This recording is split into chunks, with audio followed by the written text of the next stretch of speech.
I'm good. Hi everybody and welcome to our society meeting for the first time in a long time, and thank you ever so much to those who are joining us tonight. Well, I say tonight, some people not tonight, some people morning, evening or wherever you are. So thank you very much for joining us.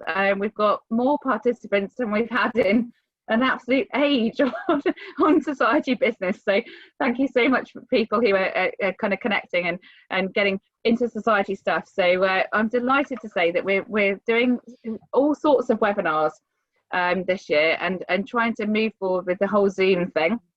So you'll probably notice my new tree behind me, which is not especially for this webinar, but I had it done on Friday, so it's my new family history room.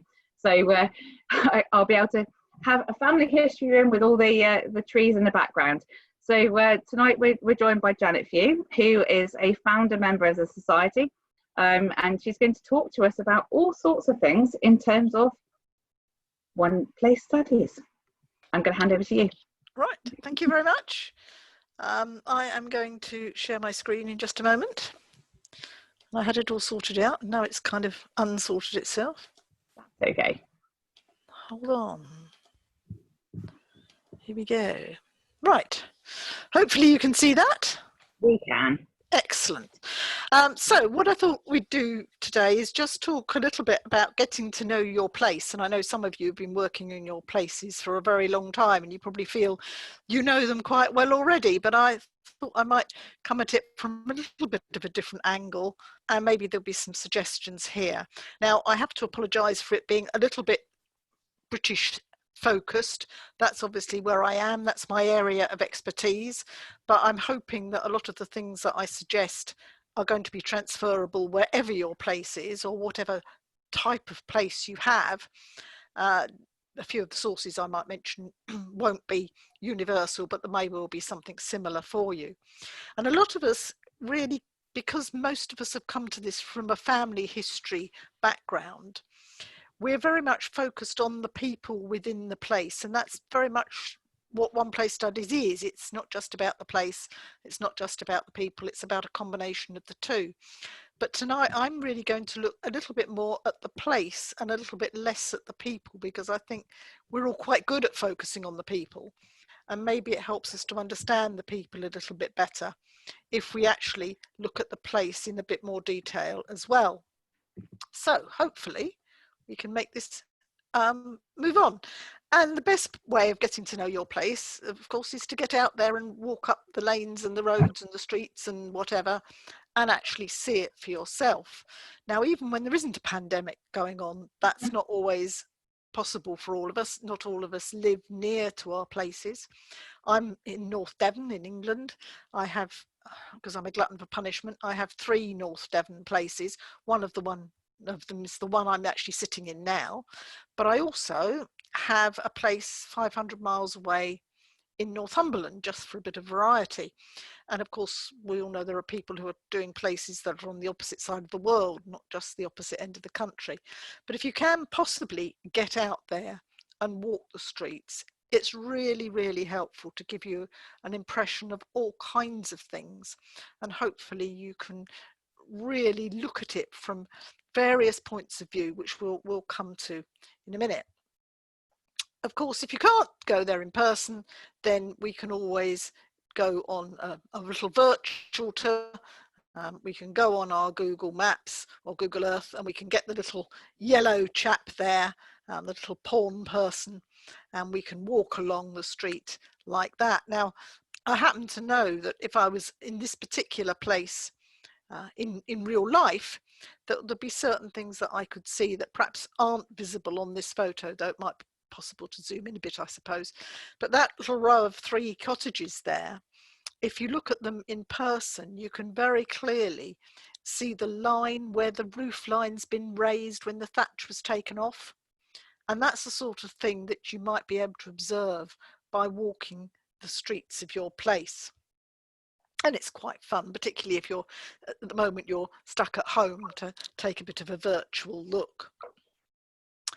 But have you thought about the real bedrock on which your place is situated? what about the geology? What about the soil types? Now, I know we were just talking earlier, and not all of you have places that are anything other than houses, but there's still earth underneath that. And for those of us who have larger places with perhaps rural elements to it, that makes a huge difference to what goes on in your place, to what type of soil that you're built on. And if someone's about to now ask me what my places are built on, and I might struggle a little bit, but that doesn't mean to say it's not a good idea to try and find out. And then, of course, when settlements first grow up, one of the vital things that people need as a community is access to water. So if yours is an old settlement, somewhere there will be a decent water supply.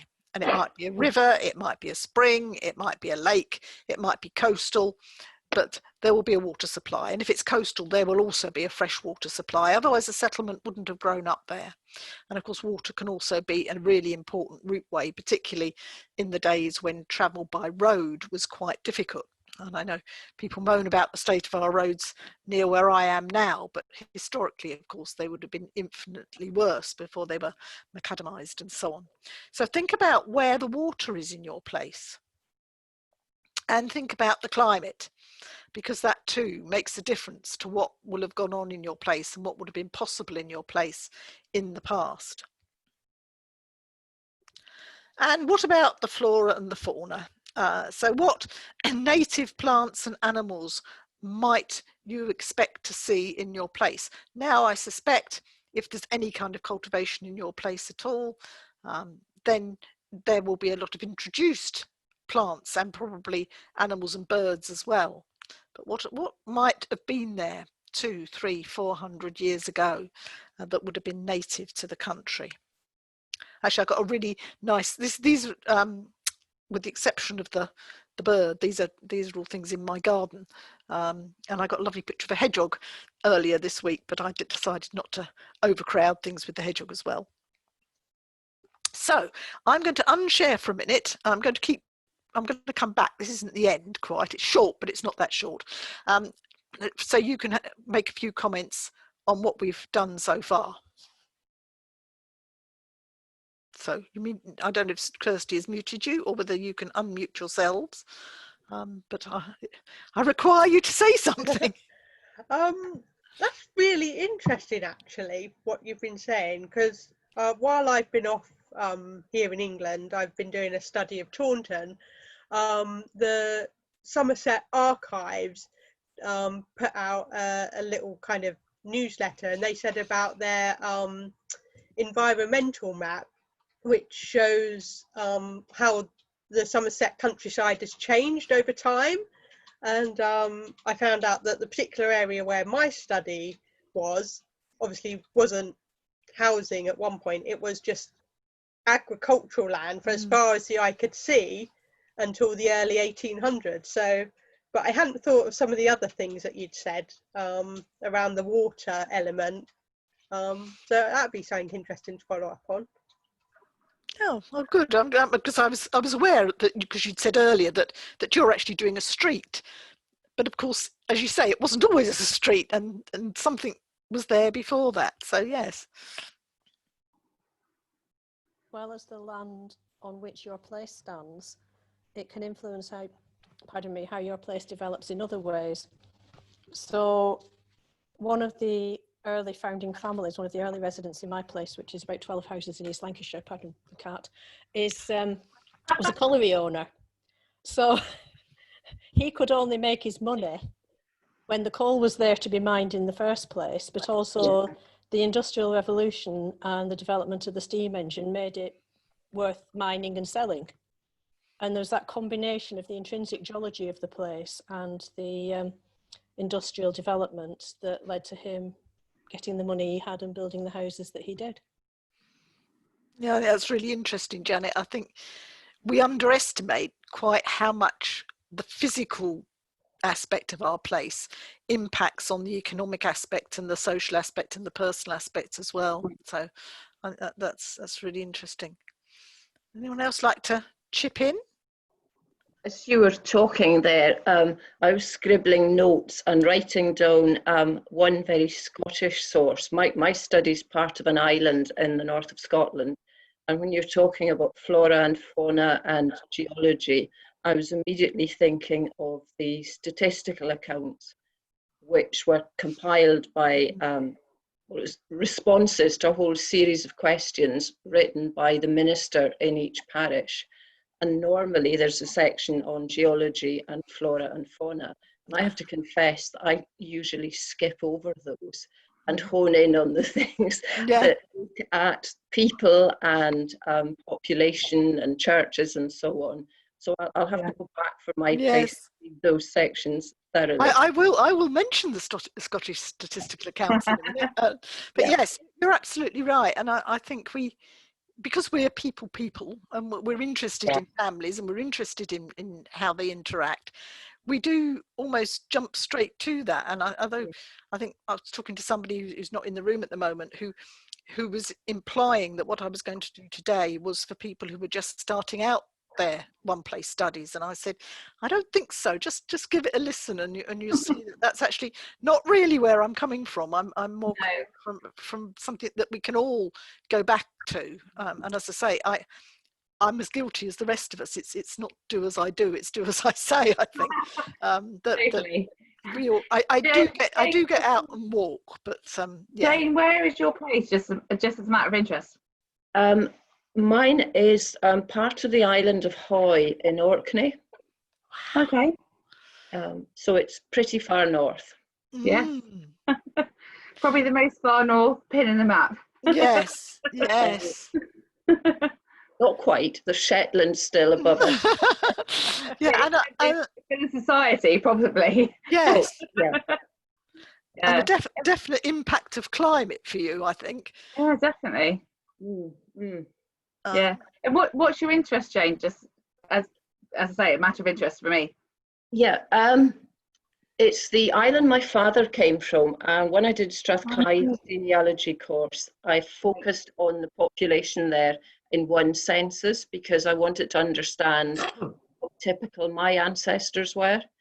They got there in the 1830s, and it was the beginning of an obsession that has. I was going to say, and the obsession carried on.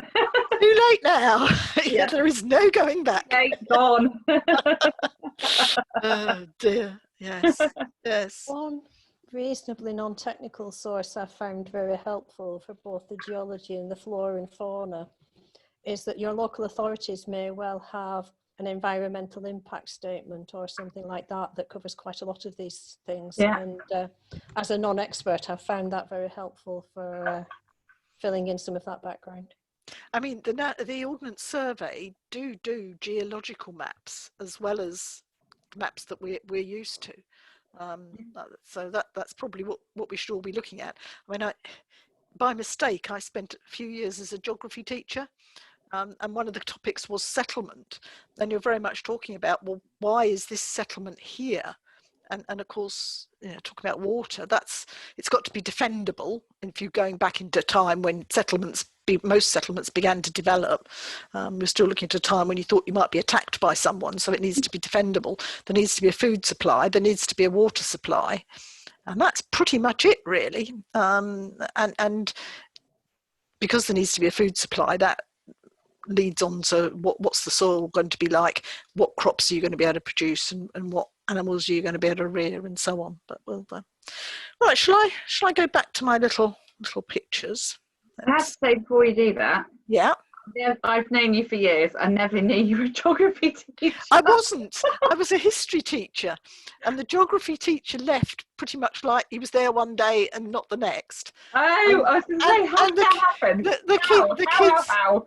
The kids were sort of, because it was a faith school, it was a very private school, so it's not like a standard school where this wouldn't happen. And the kids were under the GCSE. How? And it was like, well, what are we going to do? And he said, oh, Mrs. Few will manage. So Mrs. Few, who had a geography O-level once, remained about 4 pages ahead in the textbook of the kids for the rest of the year. Oh yes, I've been there. I was And then carried on for the next 3 or 4 years. But will teach us for the next 3 or 4 years on one place studies. Yes, no, he taught them rivers really, really well. He'd spent a whole year on rivers, but sadly that was about a 12th of the syllabus. Oh. Anyway, yes, that's just a little aside there. Right, we've done your turn for a minute. Let's look at that.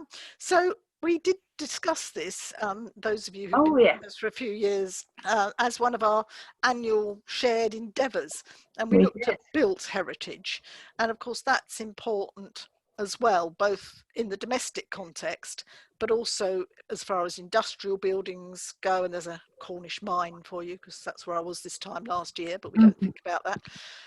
But also the institutions that might or might not be part of your place, the churches, the chapels, coming up more recently, things like hospitals, libraries, sports centres even.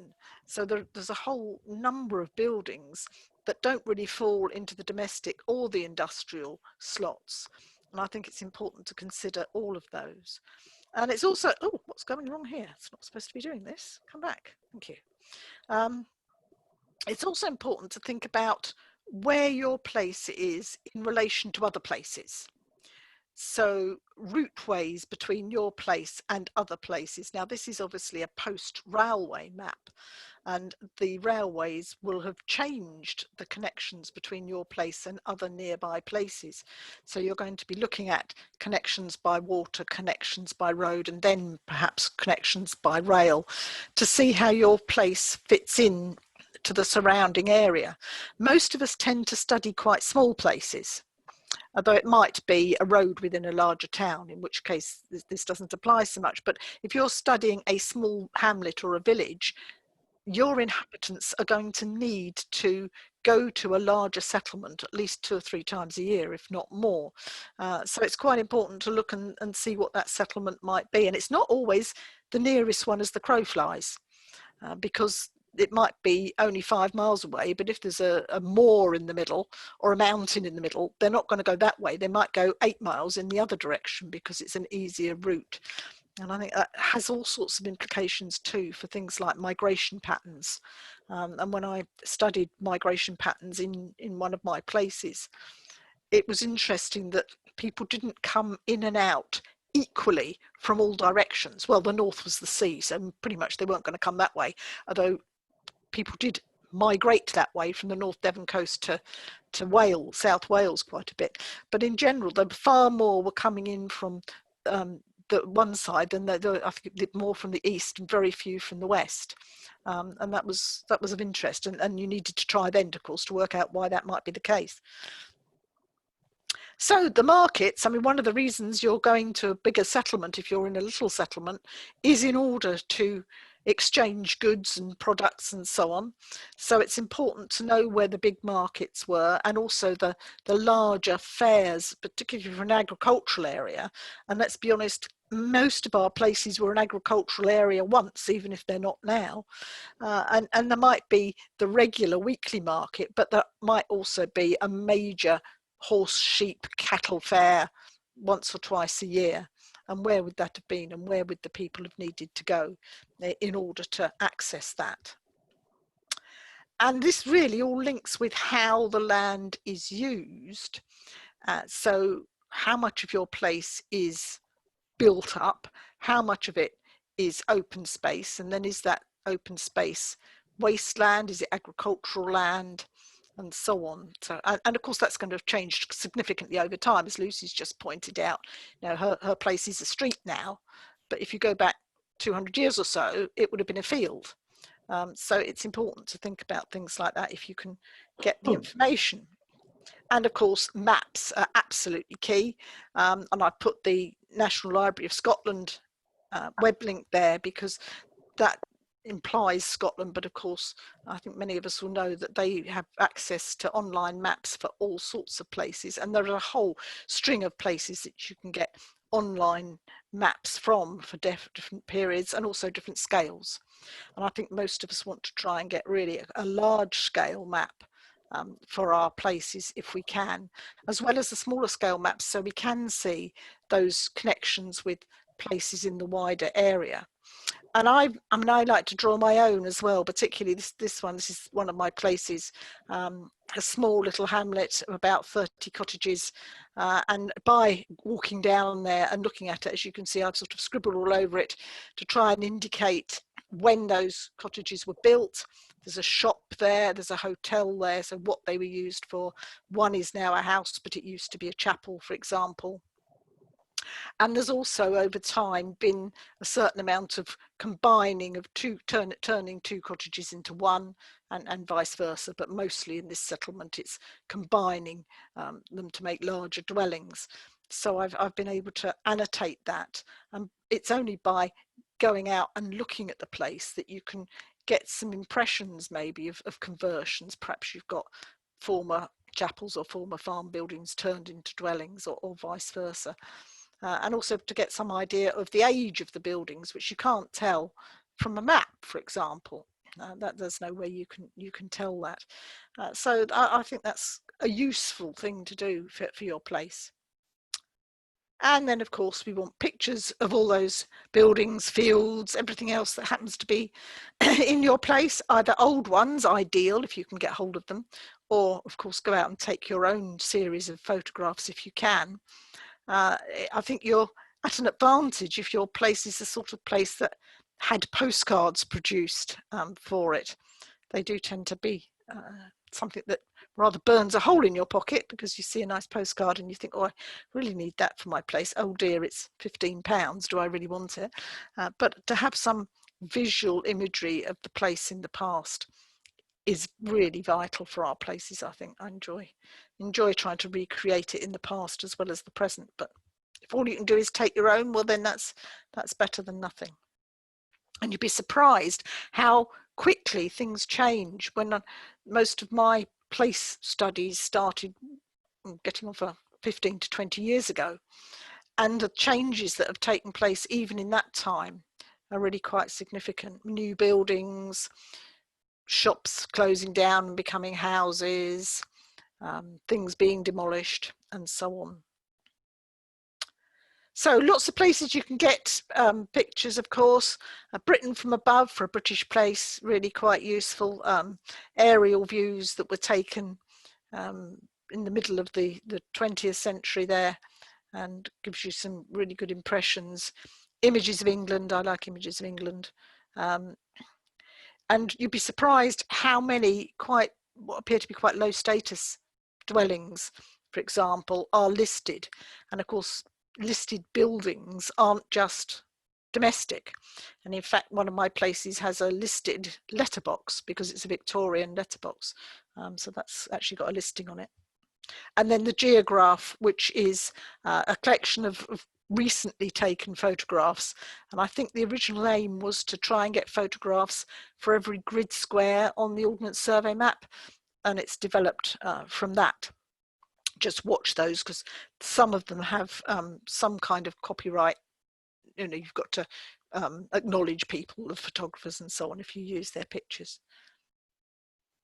Francis Frith, again, copyright issues with these, and you do have to pay to use their images, but there's on the site, not only is their iconic images, but there is also links to old maps and text about some places, and they have a memories section that people often aren't aware of, where people have shared memories of places that they've got photographs of as well. Heritage images, that's just another access to paid, unfortunately, but paid historic images. And of course, we can always put our searches in to eBay. And although it's not one of my places, some of my ancestors came from a place called Carr Green, which is just over the Cornish border.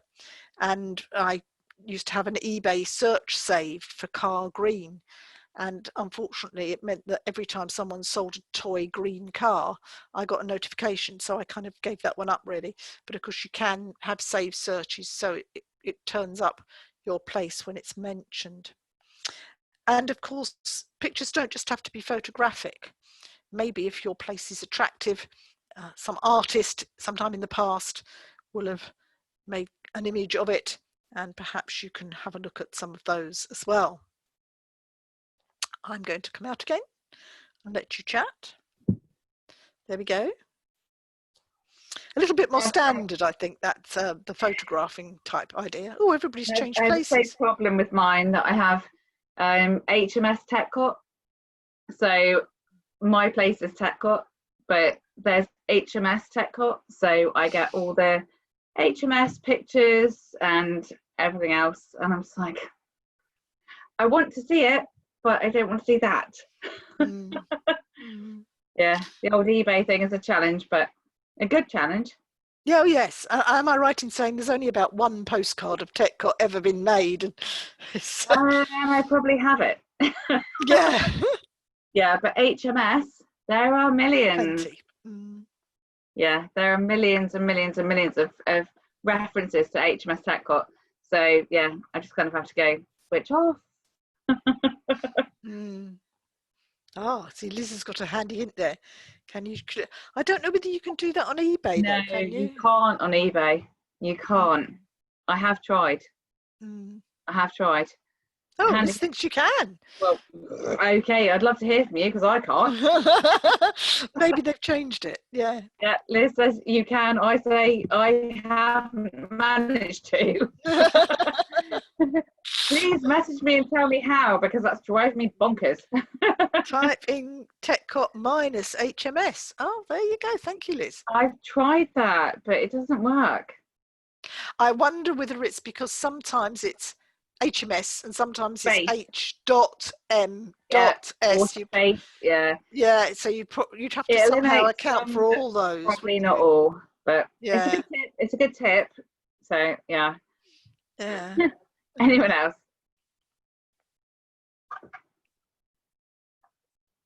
So Lizzie's coming up with more good ideas there.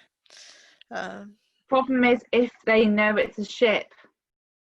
So how do eBay know it's a ship? Well, one assumes that somewhere in the seller's verb. They don't get it, because I can search for ship with TechCot and they don't get it, but they'll still come up with the same reference that I know's there. So good in theory, but yeah.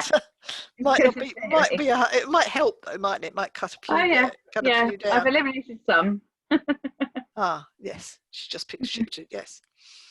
Yeah, excellent. In case anyone doesn't realise, if you get the chat up on the right hand side, you can actually save it at the end. If you look towards the bottom, there's 3 very pale little green dots, and if before Kirsty switches off, you click on those, you get the option to save the chat, so you can look at it a little bit later. Does anyone else? Westwood. Oh no, Westwood would be awful. Yes. Yes. No, awful Jane. No. Jane B, not Jane H. Yeah, not awful, good. Awful, horrendous. Well, these things are sent to try us, aren't they? It would be no good if everything was straightforward and easy, I guess. If it was, it'd be great.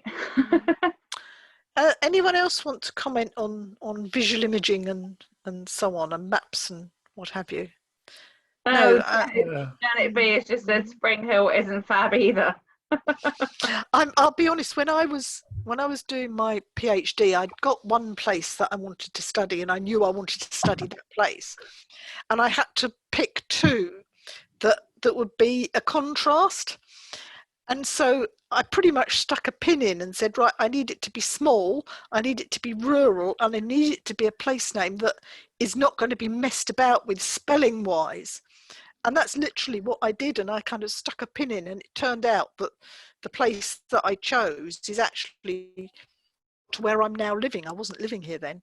Oh wow! So that was a bit of a coincidence. So that's Bulkworthy, which actually at one point was a chapelry of Buckland Brewer where I now am, but it only became a one-place study because it got a name that I didn't think was going to get messed about with and would be easy to search, particularly because I was doing migration. So I was trying to look for everybody born in this place who now isn't living there. Yeah. And I needed to put it in as a birthplace in the census searches. And yeah, so it was pretty much chosen solely on that basis. But Yeah. there we go. It's weird though. I know it's not necessarily what you're talking about, but it'd be nice to kind of hear the people that are on the call tonight. How do people pick, if it was a pick, how do people pick their study places? Because I know mine, and I'll tell my story briefly, but mine were literally because I have a surname study that featured in the 2 places that I now study as a one place. So I didn't set out to kind of go, oh yes, I'll do a one place study, which back in the day wasn't even a thing. It was created by possibly Janet. You've gone a bit weird, Kirsty. About 6 or 7 years ago. I'm not weird. Well, I am, but no. I think it's the demented Dalek sound issue. Okay, no, I was just saying, it'd be nice to hear where people kind of created their study place from. For me, it was because of my one name study, because a lot of people that were in my one name study featured in my now one place. But back in the day, I wasn't doing a community study. I didn't do gravestones. I didn't do all of that. So it'd be kind of nice to know, how people actually got to do their one place study, community study, we'll call it what you will. Go for it, Bernadette. I think you were going to say something. Mine is in Ireland, and mine is actually where I live. Okay. I don't realise that where you live can be just as interesting. I've no connect. No, I have connections to the area because I live in the area. Okay. But you don't realise, like all of us, what's in front of you. How interesting this place is. Yeah. That we've so many interesting buildings around. And during COVID, I was going for my walks. Now, some places I was able to take photographs. The others, most of them now have been turned into universities. So they're all locked up, except one of them. But there's interesting little churches. And it's an area that goes way back to the deep and dark ages. So it's an area that was a village in the 17th and 18th century. Now it's grown a lot, so I'm only concentrating on certain parts of it. Sure. The buildings, some of the people. Now, unfortunately, our census only started in 1901. So, but I have other sources as well. Now, unfortunately, would kind of put a stop to a lot of things, and the museums, etc., only thought to reopen. Now they have reopened, but that's the way I'm doing it. That's what I'm doing it. That's why I chose it. It was convenient as well. Yeah. Yeah. No, I think one of my places is where I live. Which mine were? Mine are miles away, miles and miles and miles away. Mine is where I grew up. Yes. Oh, nice, Rich, that's good to know. Yeah. So where are you compared to where it is? I'm in North Wales. Yeah. And my one place studies in Staffordshire. Oh, So okay. about 70 miles. Right, not too far. But I spent 20 years there, so when you talk about walking the place, you know it. Which is quite a bit different. Boots on the ground, you know it. Yeah. But it's fascinating to try and work out why things are called what they are. Yes. Hood Lane was because there was a guy called Hood. Pike Lane is from the Turnpike. Yeah. But it was actually never part of the Turnpike. Oh, wow. It sort of migrated, the name migrated down the road and then got cut off. Okay. I think field and street names are fascinating. Oh, just about. Yeah. Oh, wow. Yeah. That was a forest. Oh, yeah. Yeah. Now that's good if you're trying to look at the tide map and work out why fields were called what they were and what are they doing now. Yeah, fascinating. But yes, we could spend even more time than we already do, don't we? Yeah, definitely. Can I ask a question? Yeah, of course. Okay, I'm a newbie. Yep. And I've been toying with the idea of doing a one-place study for probably the past few years now. I haven't gotten started, but I think I will be doing it. And it's in Ireland. It's a place, a little tiny place right out on the tip of the Dingle Peninsula where Oh, it's perfect. Oh, Sandy, it's it's gorgeous. perfect. It's Lucy's beautiful. clapping and I'm like, yes. Well, the reason I want to do it is because once I started doing my family history, I picked up from my dad after he passed away, and I retired and had lots of time. I got into DNA, and I found that so many people from the town in Massachusetts here in the States where I grew up were from the very same place that my family was from over on the Dingle Peninsula. And I've been there 3 times and I love it. I absolutely adore the place. But I think I really want to do it going back as far as I can and then to try and see if I can connect some of the families from there to over to the United States and find the old houses. When I was there one time, one woman showed me a house which she thinks was where my great-grandfather's family was, and I've got a rock sitting on a table in my front entrance. Oh, lovely. And things like that. So, but I looked online at the registry and everything. I think I only found one person who registered anything from Ireland. I found stuff from here in the States, and of course you people in England are really into this. But I didn't find much at all in Ireland where people are doing the studies, but I'm looking forward to possibly doing it. I'm almost a little hesitant. I'm afraid I won't be able to do it well, but I really am. We all do that. We all do that. I sat here when we founded the society and went, I don't really know that much. Well, I took your course, Kirsty, and I've watched. What was it? Was it Pharaohs or was that the Institute or something? You know. Well, one or the other. There's both. There's both. Yeah. Yeah, and watch the webinars and so forth like that. That I can find out, and that has been very helpful. But I'm good. And I'm wondering if it's going to be a month. I think I have to figure out how I can narrow it down to start. Yes. There's so much I want to do. It's what we always say. Just don't try and do everything. Just try and get a focus. Like for me, I've had all sorts of focuses over the years of just like, World War One. That was our focus, I think 3 or 4 years ago, Janet. Yeah, that was our first one, wasn't it? It was 2014. Like, yeah, and for me, that's tiny because my place is small. But 2014, it was like, okay, let's connect with 2014, 1914, and just kind of go, okay, I need to connect all those people. There are not that many, so it's fine. You can do that. So it's kind of connecting and going, I need to do this. So don't try and make it, I need to collect everything. Because if you do that, we'd never have started, my love. We'd never. Lucy's like, no. No. It's true. It's true. So, but that's why I joined this group, so I can learn how you people have done it and read the articles. And none of us have got a perfect project. It's not like that. We all have our own different focuses. So for me, I've got a microfiche reader. I've got everything that I can ever get in terms of like the whole kind of parish registers. Yes. I'm not going to say that I'm perfect in terms of recreating that. I can't say that. But if anyone writes to me and says, oh, Kirsty, you're doing a one-place study on Tetcott and Luffingcott, I'll be like, oh my God, I love you.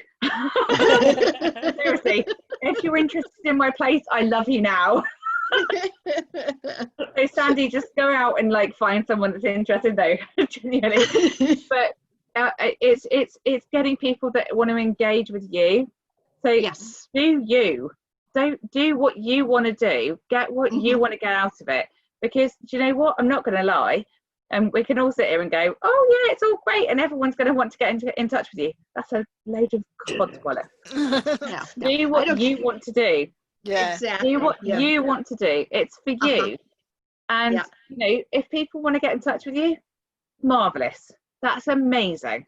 And Mhm. I'd love people to get in touch with me. I think the last person that cared about my one place study was probably about 18 months ago. Mhm. But that's fine, because I don't care. Yeah, and your place is really tiny too, isn't it? So Yeah, genuinely is. Thank you for popping that in there, Jenny. Yeah, no, my places, 2 places, are tiny.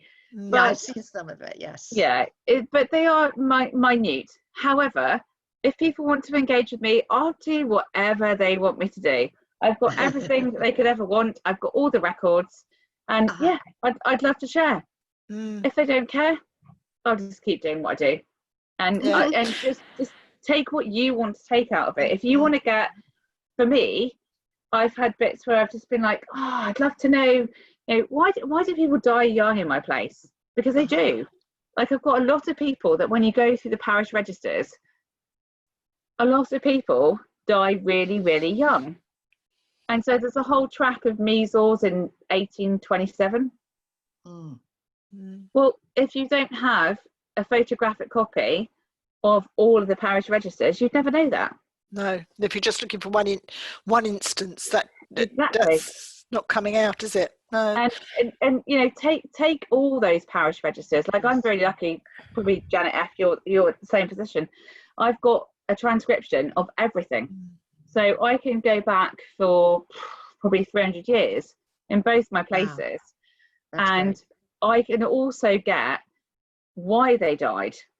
Well, prior to 1837 here in the UK, you're stuffed for reasons for departure, unless you have a really, really, really good parish clerk. I'm delighted that I have 2 really good ones.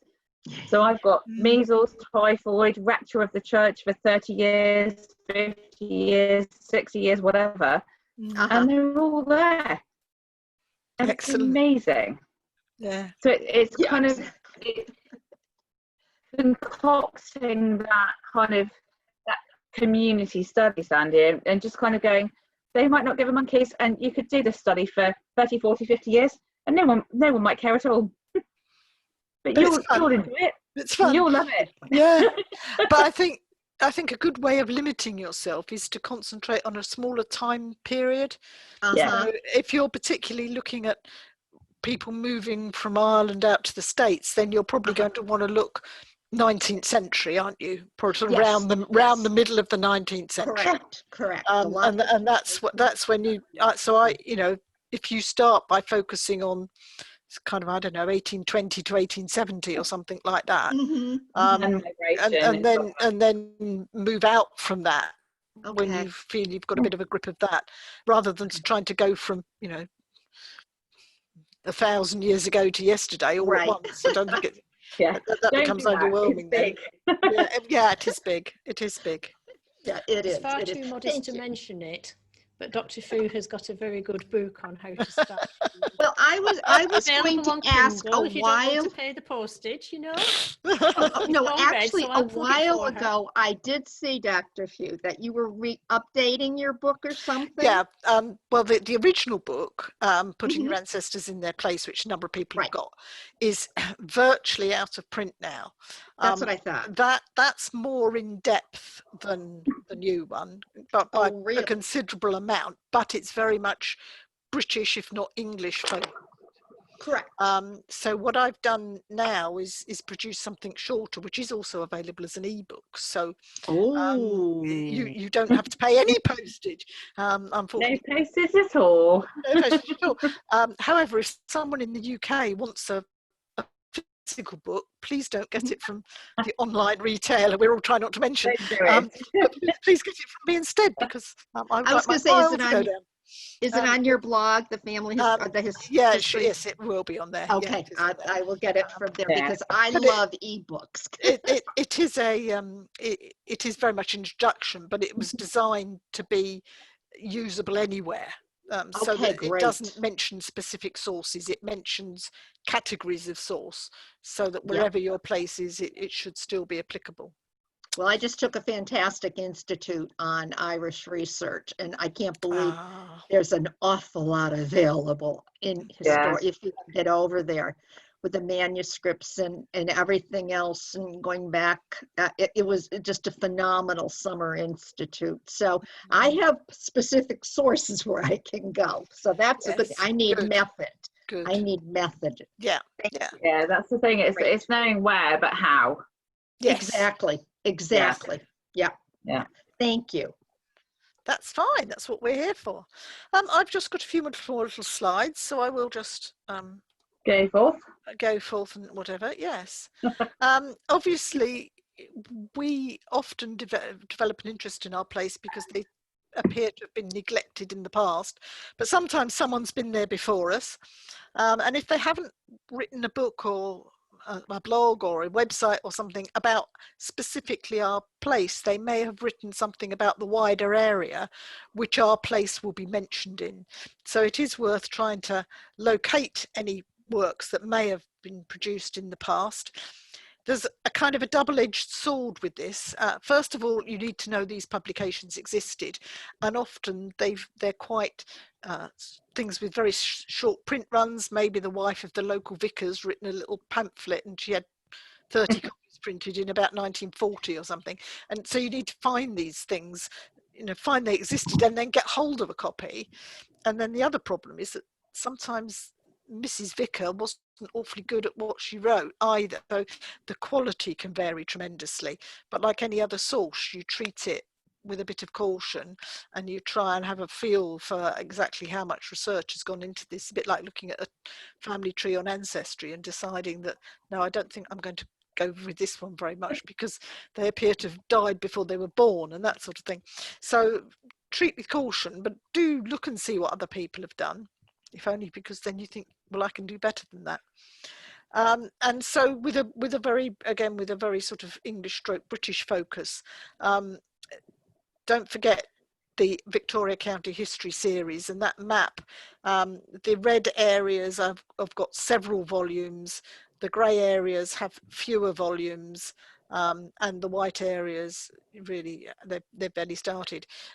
So do look and see what's been published for your county, because it is, as the name suggests, on a county basis, but that doesn't mean that your little tiny place within that county isn't going to be mentioned.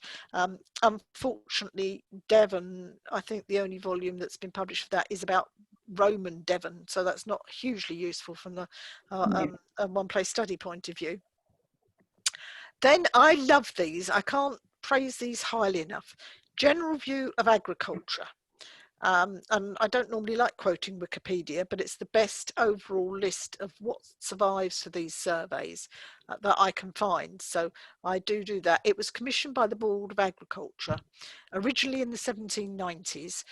They were beginning to start to look at the idea of, oh dear, the population's growing a bit quickly, how are we going to feed everybody? That was almost the impetus for it, particularly as it came on into the early 19th century when they redid some of the editions. We're in the middle of the Napoleonic Wars, which meant that we couldn't import any extra food stuff from Europe, and they started to panic a bit.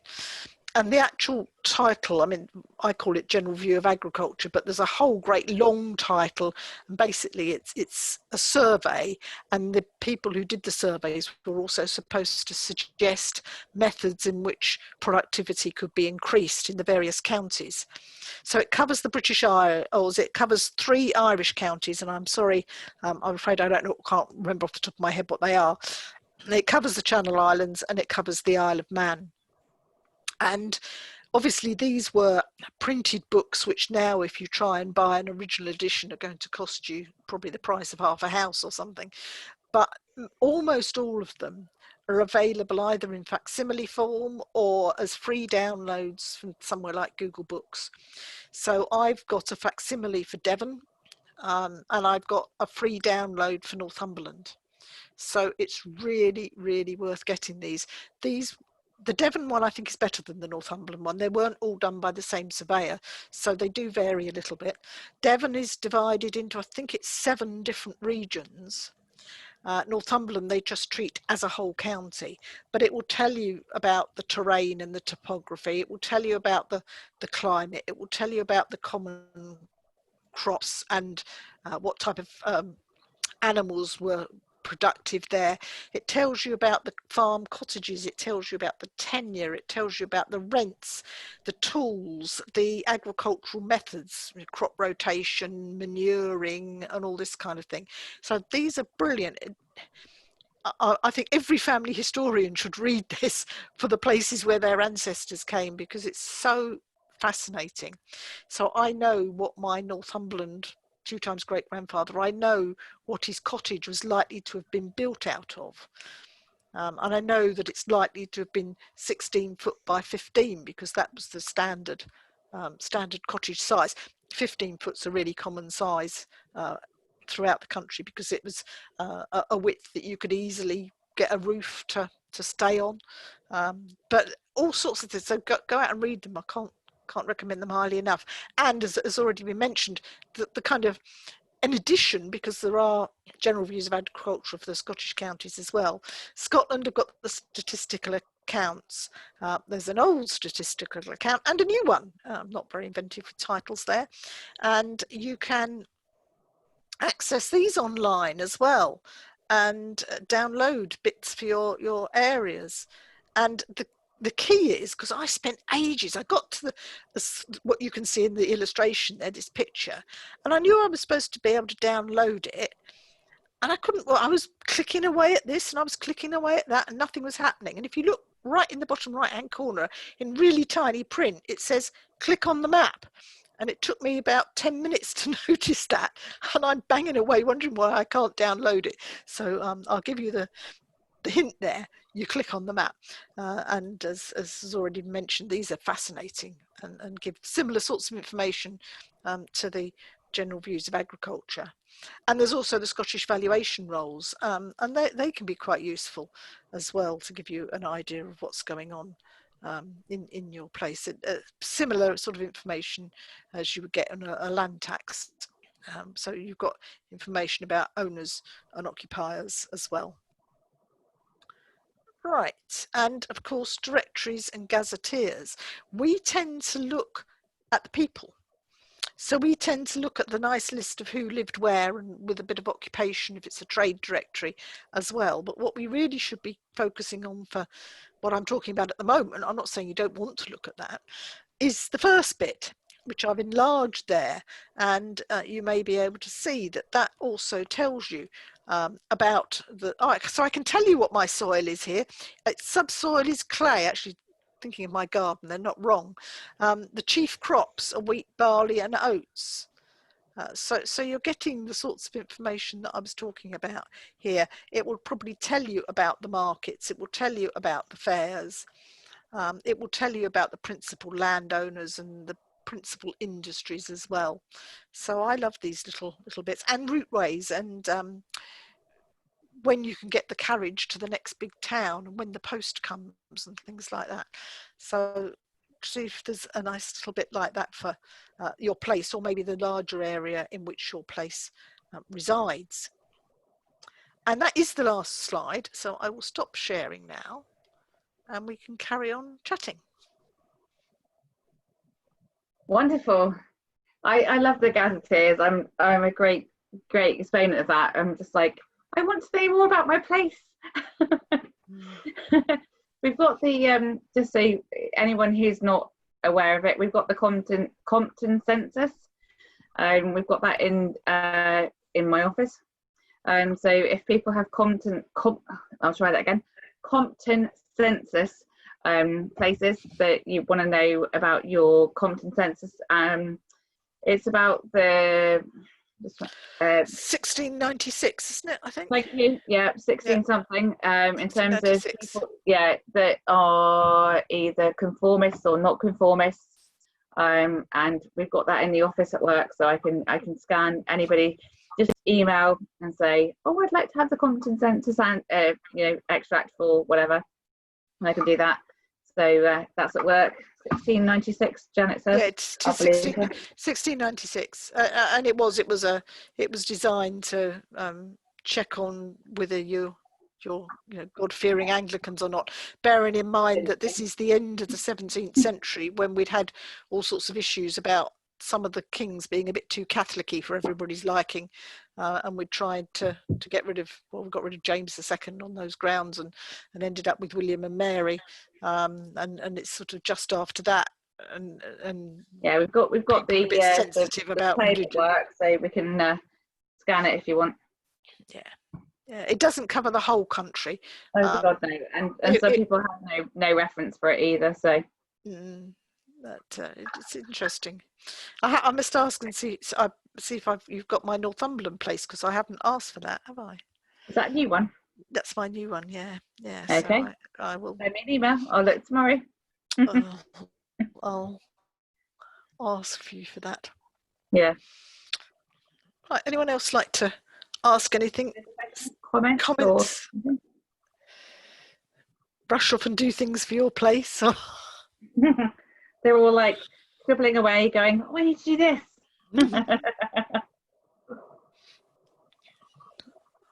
And this time, well, the second Tuesday next month, Kirsty and possibly Janet, if her work allows, will be talking about the shared endeavour, which will be forwarded to all of you very soon. So we can. No, they're all blinded by your brilliance, Janet. Oh well, of course. Well, half asleep probably. Probably goes for me as well. So yeah, so it's lovely to see everybody. I was just going to say the same thing. It's great that so many people have joined us. It's nice to have everyone back online. So yeah, put the date in the diary for the next month, and the link I think will be the same. So I'll send it out to everybody anyway. So yeah, but great to have everyone join us, and hopefully you can participate on the shared endeavour that Janet B, not F. Too many Janets. But we'll be putting that out in the members at email, so you can all participate in that shortly. Excellent. But thank you, Janet F. Too many Janets and Janes and everyone else. But thank you everyone for popping along, and I hope you've enjoyed it.